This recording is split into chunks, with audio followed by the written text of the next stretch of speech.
the GLO has again found a way to discriminate against Black and brown communities. During the first round of funding, the GLO did not fund any projects in Houston, Harris County, Nueces County, Jefferson County, the city of Port Arthur, or the city of Beaumont. These areas have a high population of Black and brown residents and suffer significant damage from Hurricane Harvey. Due to this blatant discrimination, Texas housers and community groups have filed a Title VI complaint against the GLO. We allege that the GLO administration of CDBG mitigation program discriminates on the basis of race and national origin in violation of the Fair Housing Act and Title VI of the Civil Rights Act of 1964. We believe that this is a deliberate discrimination on the part of the GLO, which has a history of using federal funds to discriminate against Black and brown communities in Texas. In this instance, CDBG funds were directed away from counties and cities with a large number of Black and brown communities to counties with large percentage of white and non-Hispanic populations. We believe that this has a desperate impact on Black and brown Texans who suffered severe damage during Hurricane Harvey and are still without mitigation to fight against the next storm or the next disaster.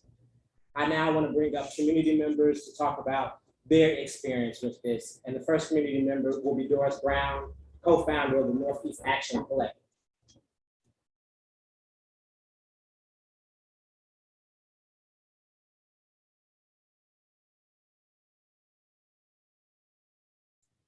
Thank you, David. My name is Doris Brown. I live in Northeast Houston within Harris County and have lived here for 54 years.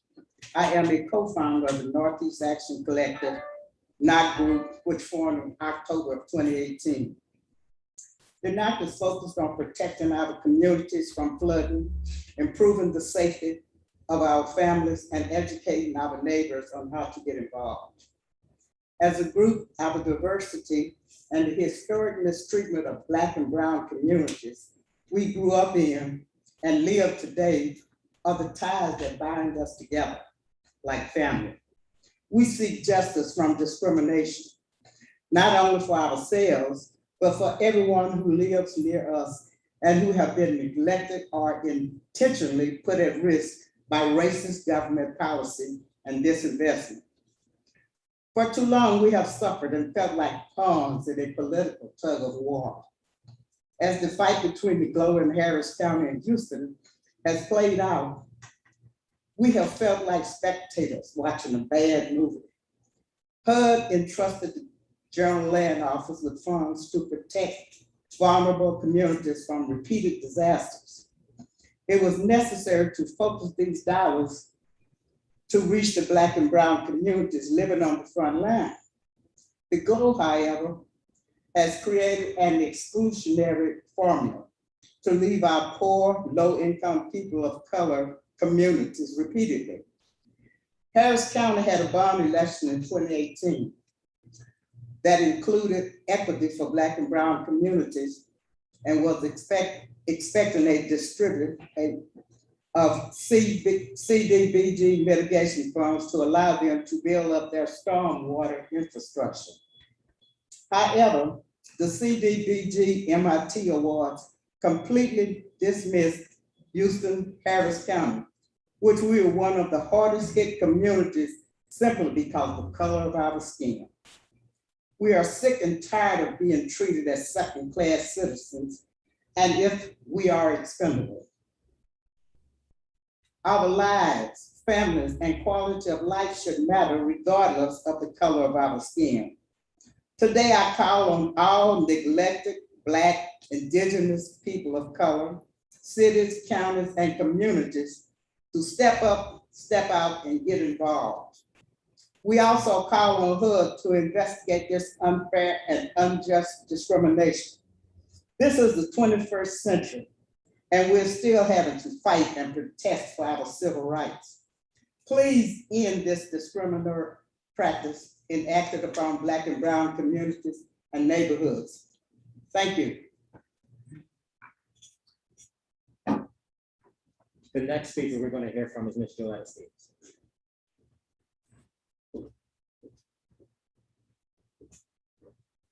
Thank you. My name is Joanne Stevenson, and I'm the president of the Greater Fifth Ward Super Neighborhood.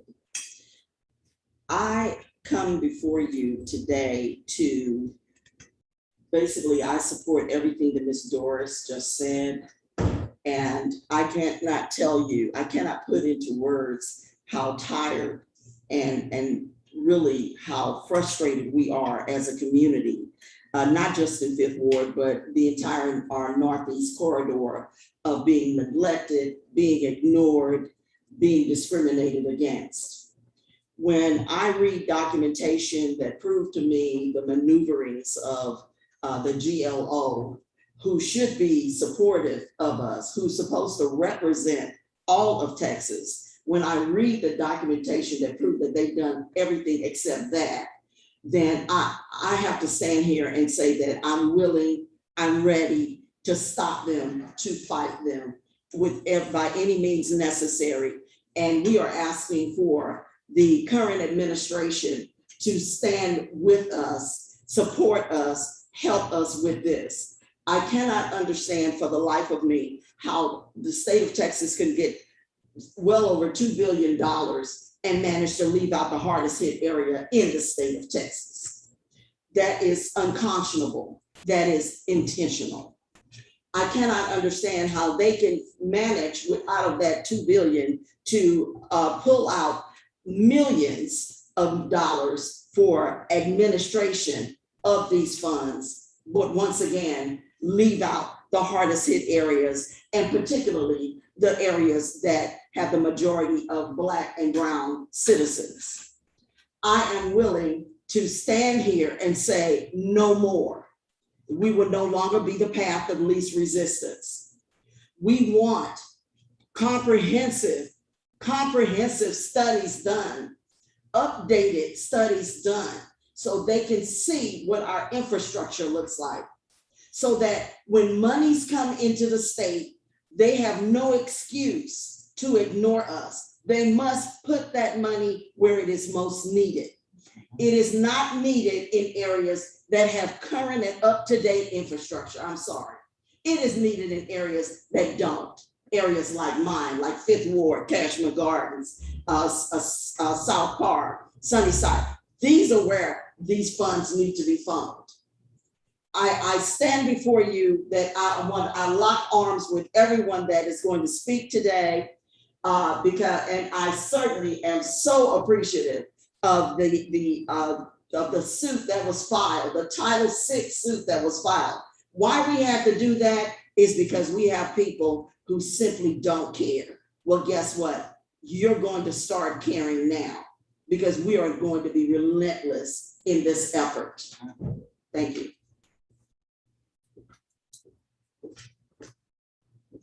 The next person you'll be hearing from is Ms. Cecilia Fontaine.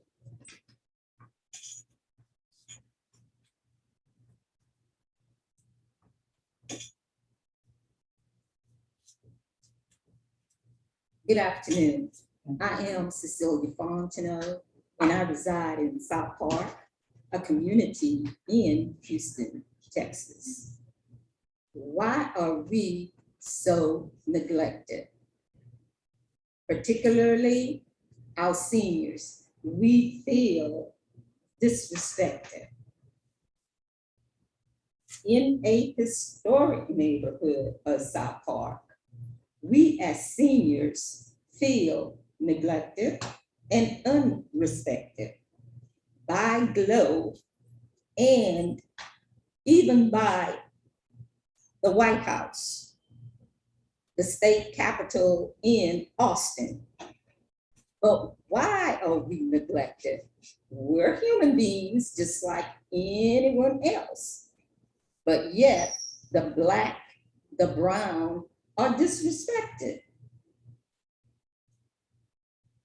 We have to travel outside of our community of South Park for a grocery store, because we do not have a grocery store in our community.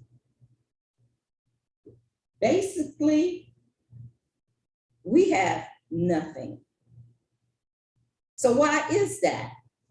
If you have billions of dollars. We're not asking for the whole purse. We're just asking what is due us as a community. Infrastructure. Our streets are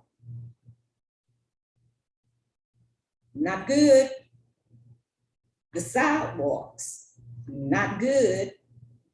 So we could use some of that money under infrastructure to fix this, but yet you won't share that money with the Black and the brown communities. Why is that? We call 311. Instead of taking care of the issues, they close. They do nothing. We've got standing water. We call the police and they ask us, is a gun involved?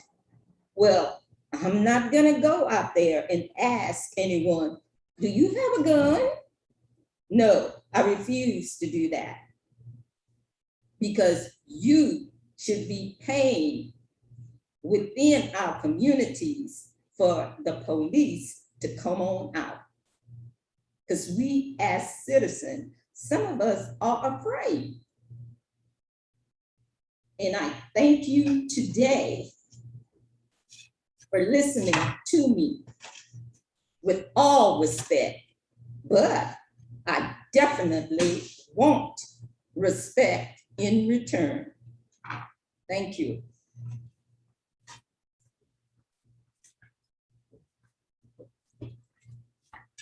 The next speaker we're gonna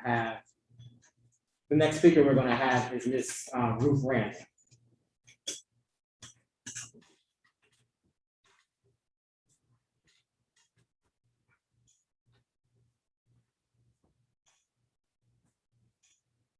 My name is Ruth Rambo. I could have wrote something on paper, but I refuse to write things on paper when I have lived the act myself. During the flooding of the hurricane, I had a chance to, and I lived it. I walked around in the streets and I helped rescue people while the water was up to my chest. We helped feed people where the flood was, water was up, where they had to go get boats to bring people out. Then after the flood, I have pictures where the drains were cracked before the flood, and now I have pictures where they're still cracked right now from the flood. The fire hydrants have not been flushed out. They're still not flushed out. Water is still standing in the streets, where that shows that the drains are not working. There's probably about 3,000 apartments in Greens Point. If the flood starts now, we're gonna have the same problem of boating people out, flushing them out again. In the city, the Harris County has not did anything but dug a little ditch over there, basically to keep the richer part of the neighborhoods from flooding, where I drive through their neighborhoods and their flood drains are new and ours are old. Now, if that's not discrimination, I don't know what it is. I think that we need the same treatment that they get. Now, what they did with this money, I don't know. But facts are just facts. The truth is just the truth. If you're lying about the money, you just lying about the money. Poor people are just getting the rough end of everything. Now, if you think I'm lying, just drive through Greens Point. Just drive through Acres Home. Just drive through Studewood. Drive through Fifth Ward and look at the crack holes in the streets and see how the water don't go down like it's supposed to go down. And then go through River Oaks. And then go through the richer part of your neighborhoods and see how they water go down when it rains. It might flood today, but by this evening it's gone. So, and then for yourself, not this 70-year-old woman, but for yourself, see what the determination is. See, I don't have to talk about paper. I can tell you what's going on because I walked through. And I am talking for the poor section of the city, not the rich section, the poor section. So I think first it has something to do with our mayor and our city council. And they don't sense in me lying. They have to do it first. Now they need to come out of those offices and look to see how Greens Point looking. They working on trees and our sewer is backing up. Now, that's where our money going. This money is not going where it's supposed to go. Thank you.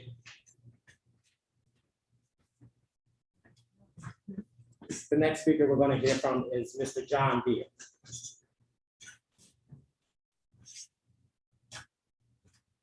Good afternoon.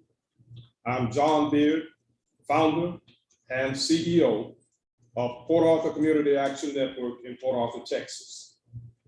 And I wish to join with my fellow activists and advocates here to speak to the very cause that we all hear about, which is how our communities are being left out, devastated, and not being given fair and proper treatment for the taxes we pay and for the rights that we have as citizens here in this country.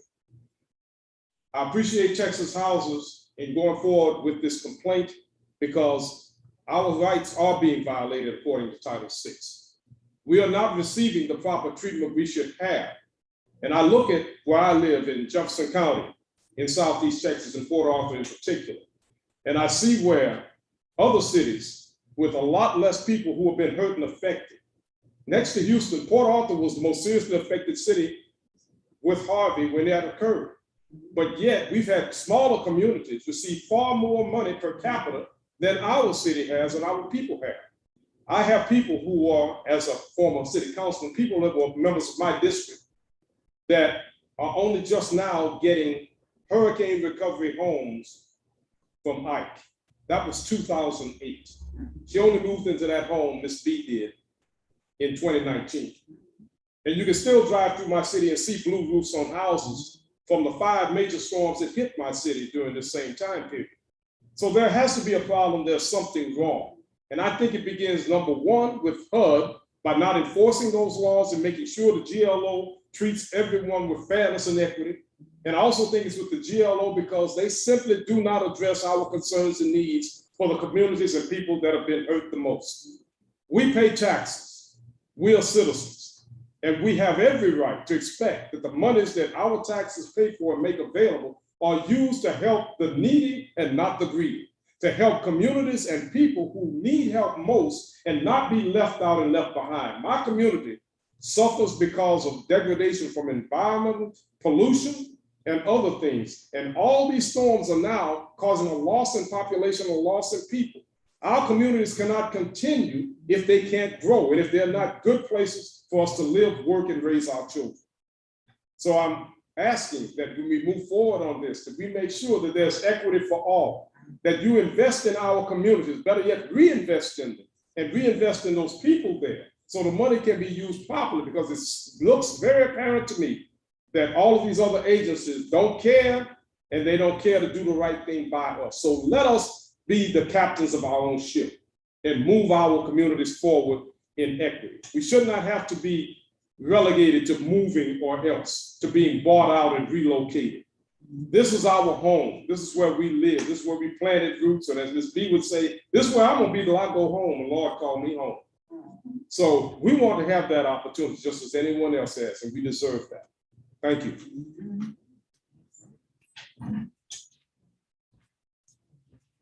Our final community speaker will be Reverend James Harlan.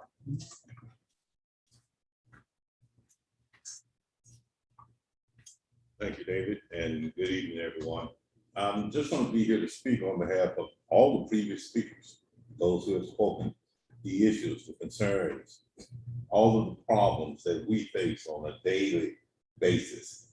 It's not just when a disaster occurs. We live this every day. And we're gathered here today to address, to ask her to reject GLO's new plan for holiday funds. Yeah, because it is a violation of our civil rights.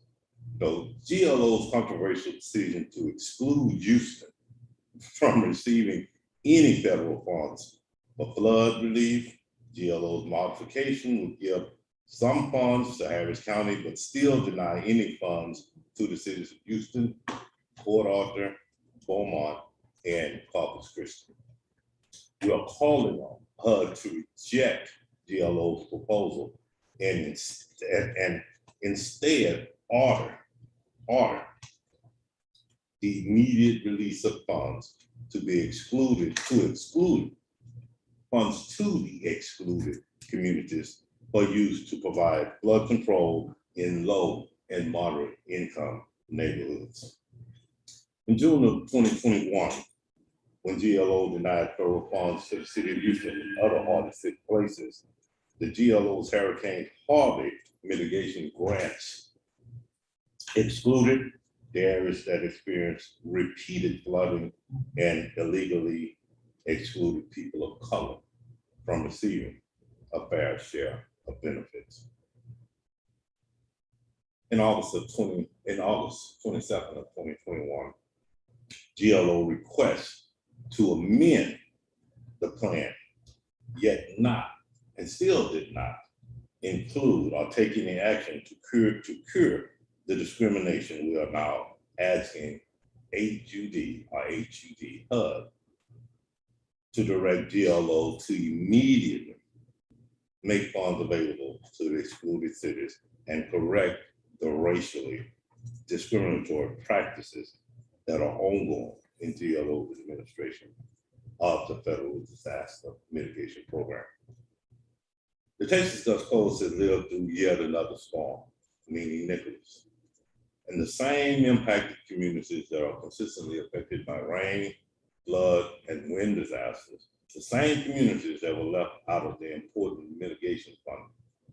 We have lived through this inequality of disaster recovery funding time and time again. We remember Hurricane. We remember Hurricane Harvey. The money was given to regional council of government and the funding not spent equitably.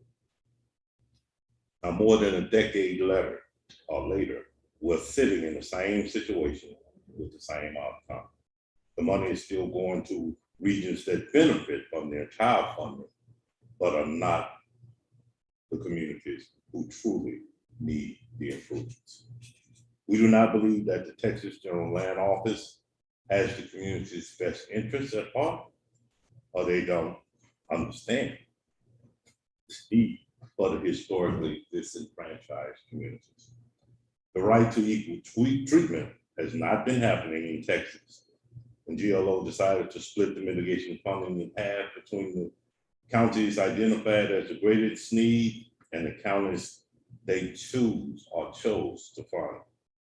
They also chose to target low-income, moderate income communities at the lowest level of 50% required by the Department of Housing and Urban Development.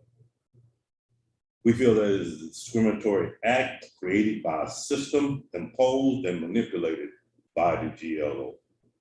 We need this funding to be targeted to the communities who have the greatest need and continue to be impacted. A cost-benefit analysis will never benefit the communities that continue to be left behind. Local oversight is necessary.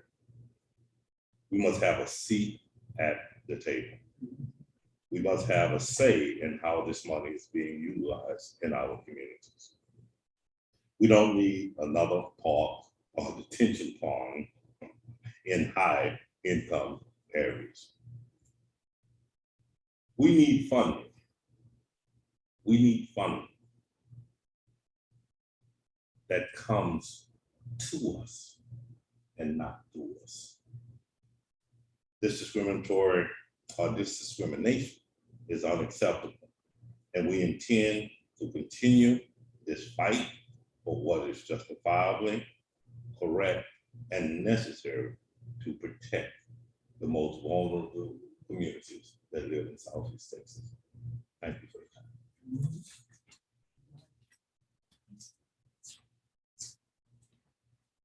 So we are now going to turn it over to our senior researcher, Ben Martin, who's going to talk more about the GLO amendment process and the amendment that GLO has put forward.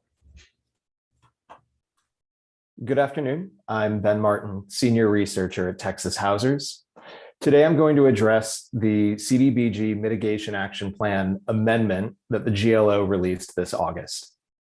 In the Action Plan amendment, the GLO proposes to directly award $750 million to Harris County and shuffle the remaining $419 million of Harvey mitigation funds into their regional mitigation program, which is distributed through Regional Councils of Government, or COGS.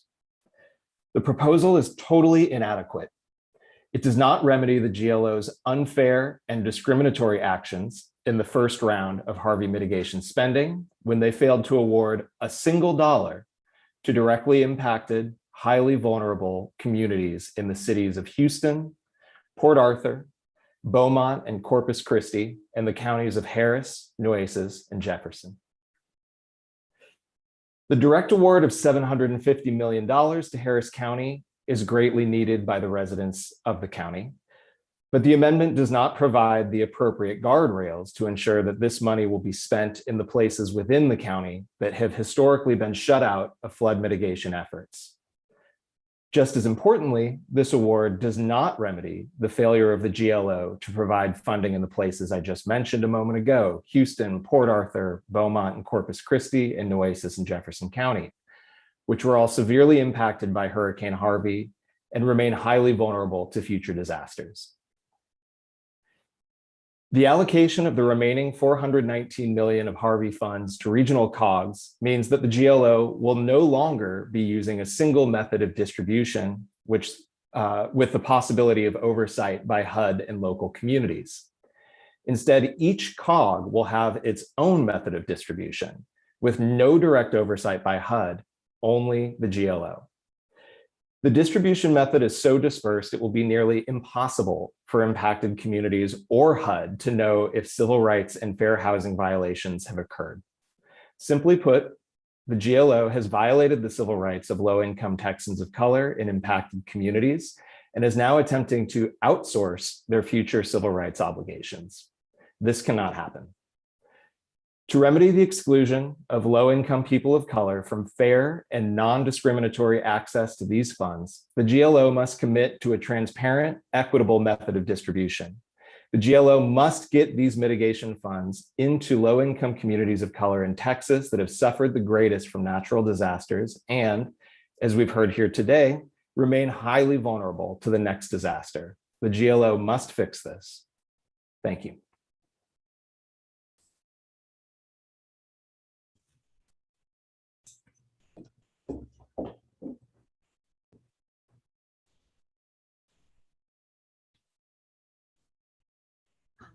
We would like to take any questions from our community members and press online. If you'd like to put anything into the chat, we will wait a couple of minutes just to see if there's anything, and anyone of our community members or staff will be happy to answer those questions.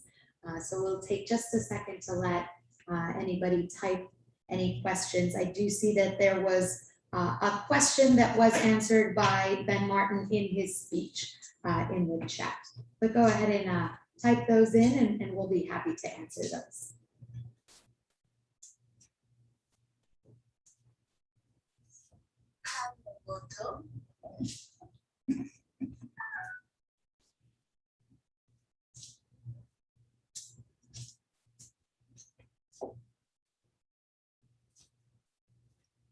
So Fence Line Watch asks, is there a window for public comment that everyone can engage on? And yes, right now, actually, the GLO has their draft of the amendment of their mitigation fund, their first draft amendment, open for public comment. That comment period was actually extended until September 29th. It is a large document that you can find on their website under their public notices tab. And if you scroll all the way to the bottom, you will see a link with that draft for amendment number 1. It is a large document. It is very dense, but we do encourage anybody, public citizen, to open that and send comments, whether it's specifically on those action plans, or at least let the GLO know what you think of what they are doing with their work and what they're doing with that funding. So that opportunity is available for anyone in the public. And I saw that Sandra said that she did have a question as well. Good afternoon, everybody. Sandra Elvis speaking. I just wanted to ask a question, and I'm doing this on a personal thing. Okay, to the GLO. Turn it down. To the GLO. Y'all have this thing in place, no wiggle room. Y'all want us to have everything in line, everything in order, but y'all have these rules that keeps us called discrimination.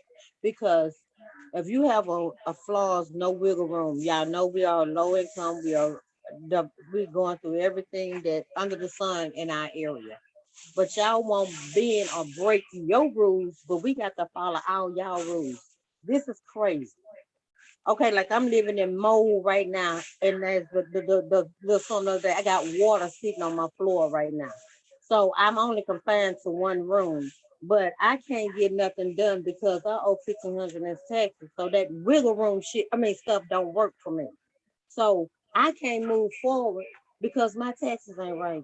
So in other words, we living in filth and mold from Harvey and every other disaster, but we can't go forward because of money. It's all about money. Okay, so if y'all really cared about the residents and want to help, break that rule. Do something about that wiggle stuff, because that's what's keeping us in down. Everybody don't have all this stuff in order. I was inherited this mess, so I cannot catch up. It don't seem like, but I'm still living in mold and water because I have $1,500. That's not fair to me. So why don't y'all rewrite y'all rules to do something for us out here in this area? Y'all keep saying y'all want to help. Start with your rules and do something. Start with something that's gonna mean something to us out here. We're not the only. I'm not the only one feeling this. I'm just speaking on part of my behalf right now. This is my problem. This is my dilemma. Because I know all my videos, all on Facebook and everywhere else, they see all the mold growing in my house and they see all this water. I'm sitting up there having to walk through. I almost got electrocuted the other day. When I woke up, I'm sitting in a pool of water, purified, sitting in the water. So when do y'all decide to say, we're going to look out for the people? We're not gonna worry about the wiggle room. We're gonna eliminate that and try to help these people. When is it our time? When do y'all decide to do something for the people? Over. Thanks, Miss Sandra. Yes, I think we all definitely feel that sentiment. Sandra Edwards is a member of the Northeast Action Collective, among many, many, many other community organizations in which she advocates for all of these issues, including disaster recovery issues. And I think all of us second what she is saying and the reality in which she is living in, still waiting for that homeowner repair program to actually do something for her house from Harvey. So we're still waiting. Okay, I do not see any other questions. So I would like to thank everybody for coming out and for watching online. This concludes our press conference, and we are available for comment for anyone who is interested. I hope you have a good week, and please keep disaster preparedness in mind, as we know that hurricane season is not over yet. Thank you so much.